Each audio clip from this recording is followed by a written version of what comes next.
Donc, pour ce problème du jour-là, on avait une situation qui disait que Mathieu vendait des vestes à snowboard roses et vertes, puis elles sont vraiment superbes. Là, je vous dis, je vais vous en présenter une plus tard, puis on va voir que c'est vraiment très bien.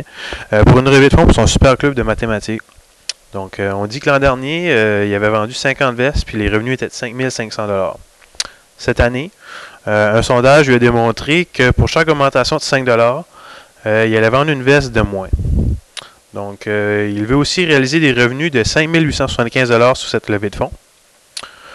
On vous dit qu'il achète les vestes du fournisseur au coût de 32 $ l'unité. Et on cherche quel sera le profit maximal de cette levée de fonds. Donc, avant de commencer le problème mathématique, on va vraiment aller voir les vestes. Là. Elles sont vraiment superbes. Donc, vous voyez que on a ici notre mannequin qui a bien voulu se porter volontaire. On la remercie. Donc, elle a des belles parties vertes et roses sur sa veste. Donc, tout est vraiment très, très bien pour faire la snowboard. Donc, ceci étant dit, maintenant, on va aller faire le problème. Donc, ici, on ne sait pas quel est le coût de la veste l'an passé. On sait qu'on en a vendu 50, mais on ne sait pas combien est-ce qu'on en a vendu, mais on peut aller le calculer. Ce coût-là était de 5500 au total et on a vendu 50 vestes. Donc, par veste, le coût était de 110 $. Donc, ça, c'était l'an dernier. Cette année, avec les données du sondage, on peut aller travailler avec ça. On va prendre une variable X qui va représenter le nombre d'augmentations de 5 $. Donc, c'est une variable qui a comme deux définitions, puisque le nombre d'augmentations de 5 $ va aussi nous déterminer le nombre de vestes qui a été, le nombre de pertes de vente qui a été fait en raison de ces augmentations-là. Donc, le nombre d'augmentations du coût de 5 $.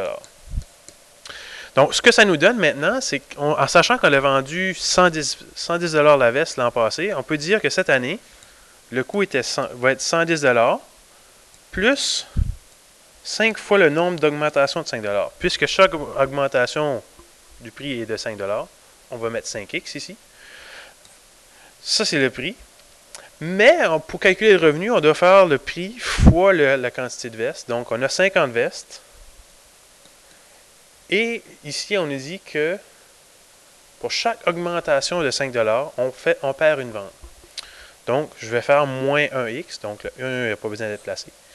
Et ça, cette expression-là, ça va nous déterminer le revenu fait cette année.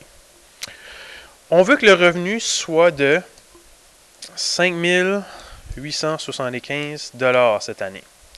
Donc, on a une équation quadratique qu'on cherche à résoudre. La voici. Tout d'abord, ce qu'on va faire, on va distribuer les deux termes, les deux parenthèses pour essayer d'avoir la forme générale de l'équation quadratique. Donc, à gauche, ça ne change rien. À droite, on va faire 110 fois 50, qui fait 5500. Ensuite de ça, 110 fois moins x, qui va faire moins 110x. 5x fois 50, qui va faire 250x. Et 5x fois moins x, qui va faire moins 5x au carré. Donc, dans la résolution d'une équation quadratique, lorsqu'elle est sous la forme générale, on veut avoir un des membres de l'équation qui est 0. Puis préférablement, on voudrait avoir le coefficient de x au carré qui est positif. Donc, c'est pour cette raison-là que je vais tout apporter mes termes à la gauche. Donc, ce que ça va me faire, c'est 5x au carré, moins 250x, plus 110x, moins 5500, plus 5875, et toute cette belle équation-là est égale à 0. Donc, on peut regrouper cela et retrouver 5x au carré, moins 140x, plus 375, qui donne 0. Donc, avant d'aller plus loin, on va regarder, est-ce qu'on pourrait simplifier cette équation-là? Ben, on remarque ici que tous les coefficients, donc 5, moins 140 et 375, sont tous des multiples de 5. Donc, on va aller réduire cette équation-là, on va tout diviser par 5. la solution va quand même être la même. Donc, on divise chaque terme par 5. On obtient l'équation suivante à résoudre. X au carré moins 28x plus 75 est égal à 0. Donc, on a une équation quadratique qui est sous forme générale. On doit d'abord vérifier est-ce que ça se fait, est-ce que ça se factorise cette équation-là. Donc, est-ce qu'il y a deux nombres qui ont une somme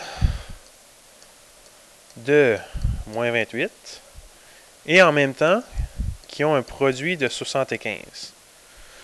3 fois 25 fait 75. Donc, les deux nombres seront négatifs. Et ils ont tous les deux une somme de moins 28 et un produit de 75. Donc, on peut écrire cette équation-là comme étant x moins 3, x moins 25 est égal à 0. Donc, on a factorisé cette équation-là. Maintenant, ce qu'on peut dire, c'est qu'il y a deux possibilités. Soit que le premier binôme me donne 0, ou que le deuxième binôme me donne 0. Parce qu'on sait qu'un produit de deux nombres qui donne 0, obligatoirement, un de ces deux nombres-là doit être 0. Donc, je vais mettre x moins 3 égale à 0. X moins 25 égale à 0. Ce qui me donne deux possibilités de solution.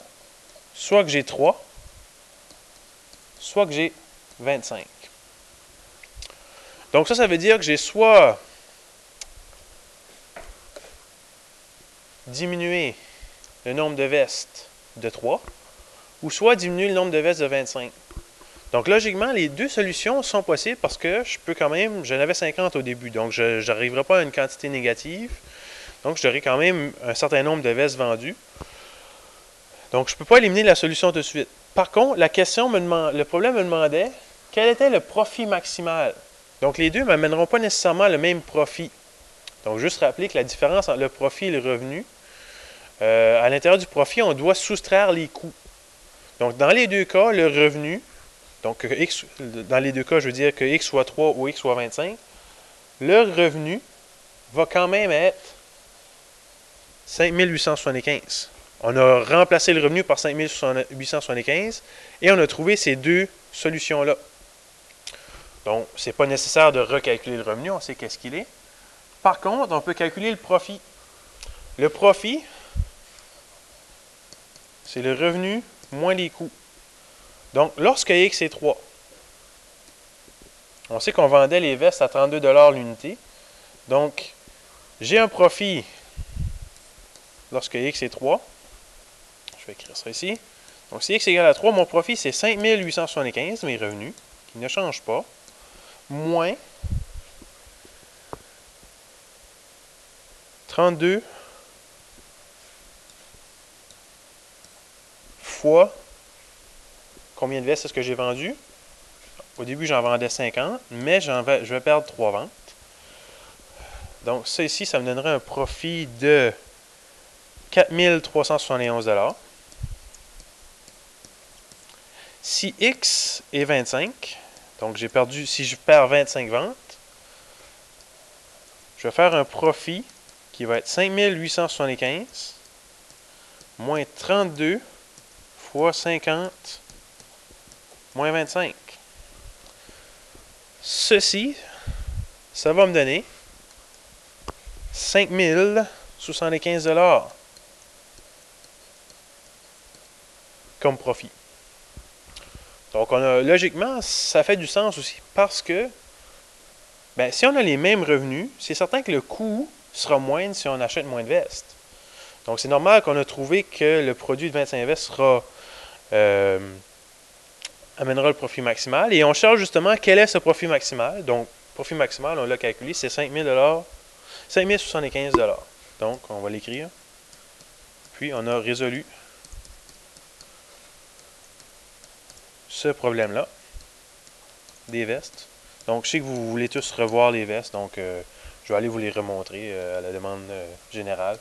Donc, ces vestes-là vont nous apporter à notre superbe comité de mathématiques un profit de 5075 $. Donc, on va pouvoir faire plein d'activités mathématisantes. Donc, merci d'avoir consulté cette vidéo.